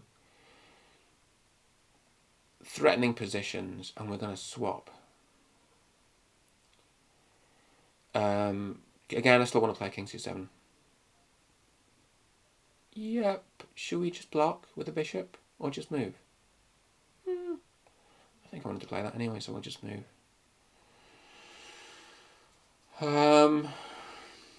Rook here, with ideas of pushing the pawn, although I don't think they're very good ideas. Trying to get at my king, are you, sir? Always playing for the king. I'll go for your king. Yeah, play for the king. Okay, let's step out of that. Whatever it is, I'll step out of it. You take, I take, and then I'm going to go onto that open file. I think if I have two rooks, maybe I should be avoiding swaps, but you know what? That might be a positional rule, I can't remember, but on this occasion, I think ahead on time, ahead on material, and wanting to get it over quickly, I think I'm swapping. Check. Taking the pawn. I think this one's probably just about gone, unless I make a silly mistake, which I'm very capable of doing.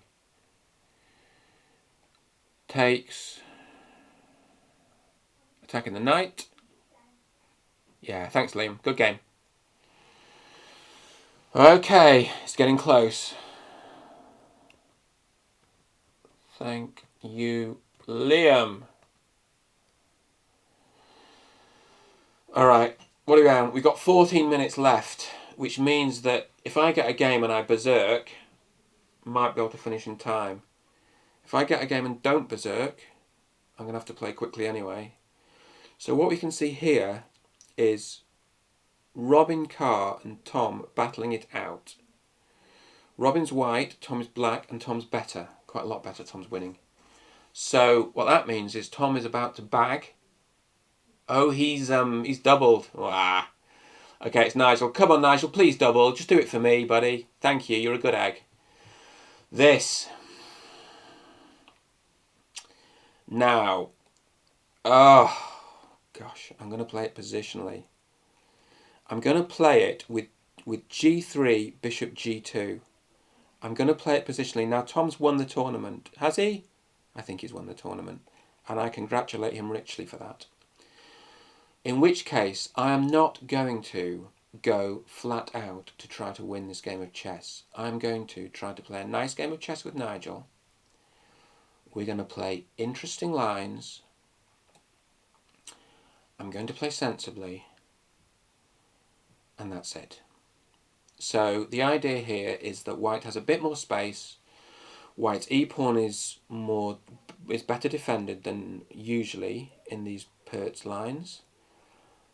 I imagine that Nigel is bringing his knight to b6 and going to threaten knight c4, and I'm going to play b3 to stop him doing that.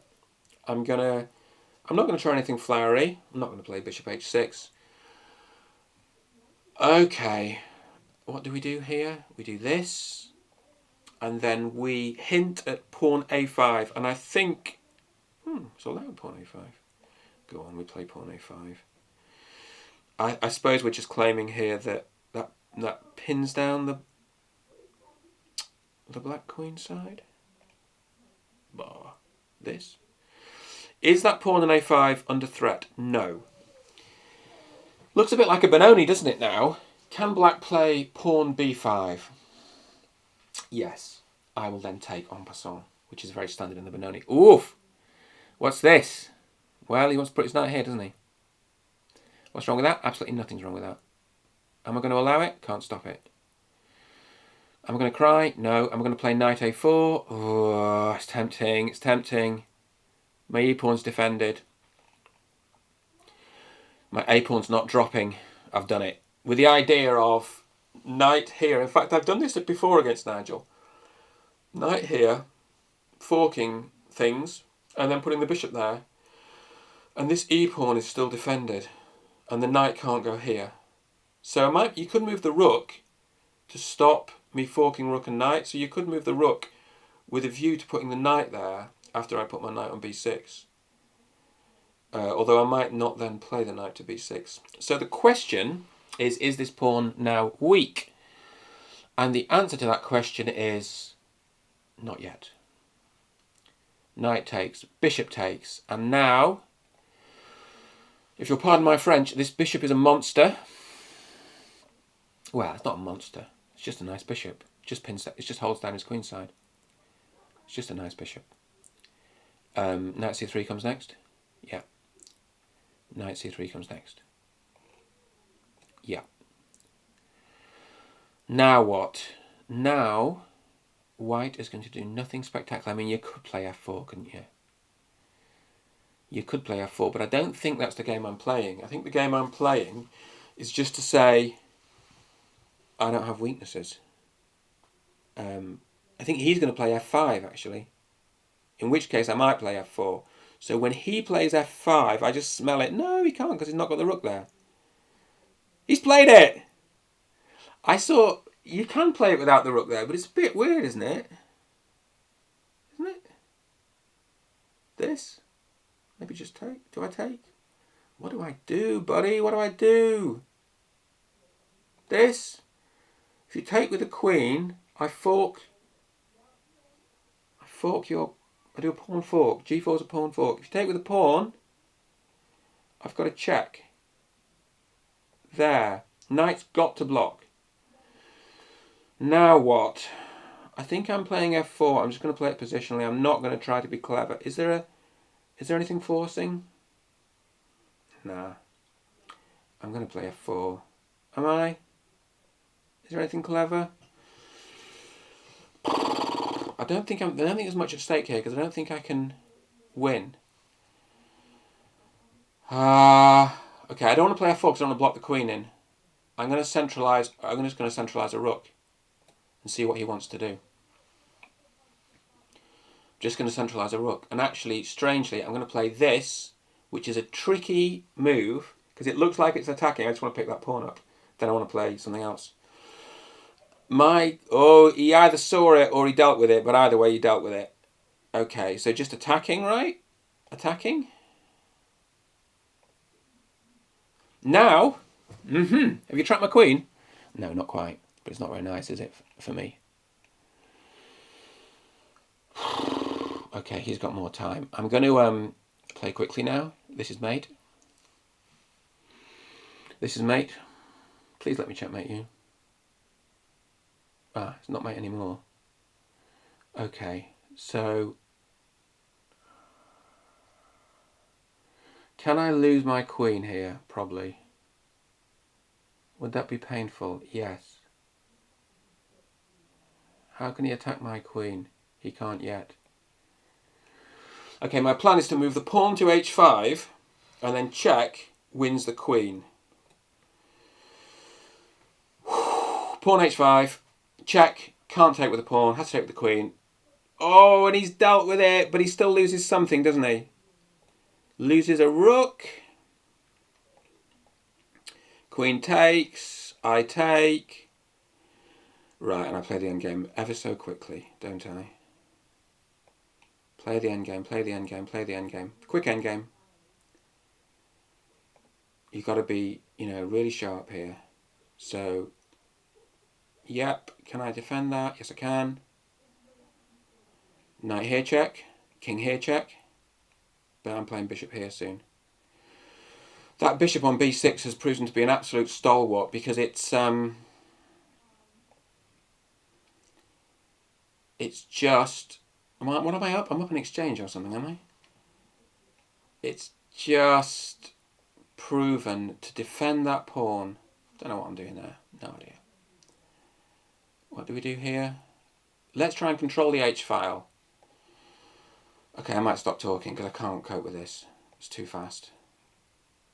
Swap the knight. Oh, this knight could skip around anywhere. Is he going to finally get my bishop off? Am I going to put a rook here and win that pawn? All of these and more questions will be answered in the next 3 minutes. Okay. So this, with an attempt to win this, puts his rook here. Okay. All right. I'm going to double then. Got nothing else to do. I'll double on that file. Double. Swap his knight off maybe.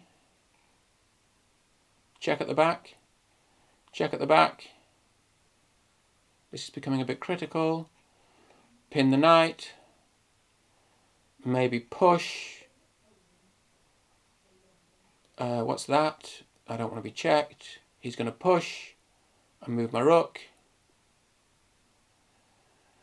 Maybe play here. Looks threatening, although it isn't really. Maybe do it. Pawn here. Not wanting a draw here. This is pinned, but is it really a threat? Nobody knows. Go to the back. Okay, let's try and just... I've got to tell you I'm tense here. This is properly tense. Attack his bishop. Attack his bishop. Now there's no pin. Now he can take here. Now I've made a mess. He takes. I go there, check, just to claim I've got something, although I really don't. I go here. Now I think I probably am winning that bishop. No, I'm not. Taking this knight. Okay, this knight's got to go. It's a source of enormous stress for me. Is he a piece up? He's a piece up, isn't he? How did I get out of that a piece down? What a disgrace. The question is whether in the time I can sort of survive. And because I'm unbeaten tonight, I don't want to lose. I hate losing. It's so annoying. But then again, if he offers a draw, I think I'm tempted to offer a draw here because this is just pre-move city, right? Check. Got to go this way. Yeah, alright. This, then here, then this. Oh, horror show, horror show, horror show. Thank you so much, Nigel. I've got to apologise for that one because it was horrible. Sorry, Nigel. Not really fair. Okay, so we've got 3 minutes left. I'm not going to try and play another game. I'm going to say congratulations to Mr. Tom Shepherd for a well-deserved first place. We're going to watch... What we're going to do is we're going to watch Tom's victory lap against Gareth Stevens. But what if I get given a game? I don't want a game. We're never going to finish a game in 3 minutes. I'm going to pause it. And we're going to watch Tom Shepherd play against Gareth Stevens here. Gareth, an excellent player. The thing is, what's happening in this game? Tom has an extra pawn. Is that enough? Not yet enough, but it could be enough. He's got an extra, but it's double. He's got a double pawn. Gareth's got weak pawns on the queen side. Tom's going to march his king around. Probably the wrong way, Tom. I'd have brought it through the queen side. I'd have brought your king through f8, e7, d6. Tom's looking for weaknesses, but I think the key is, surely, the key is to... Played in time, trouble, good game. Bye, Nigel. Bye, Nigel. Have a great evening.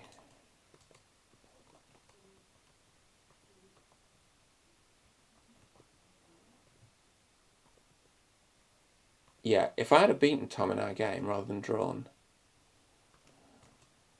then I'd have done better. But it didn't happen. I suspect... Well, let's have a look at this. So what's happening here? Black's pushing.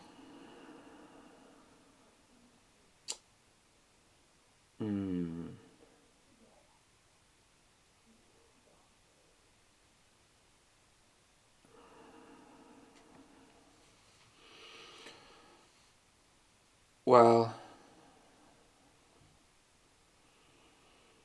Tom's got time to type while he's playing that blitz game. That's real skill, that, I tell you. Wouldn't catch me doing that.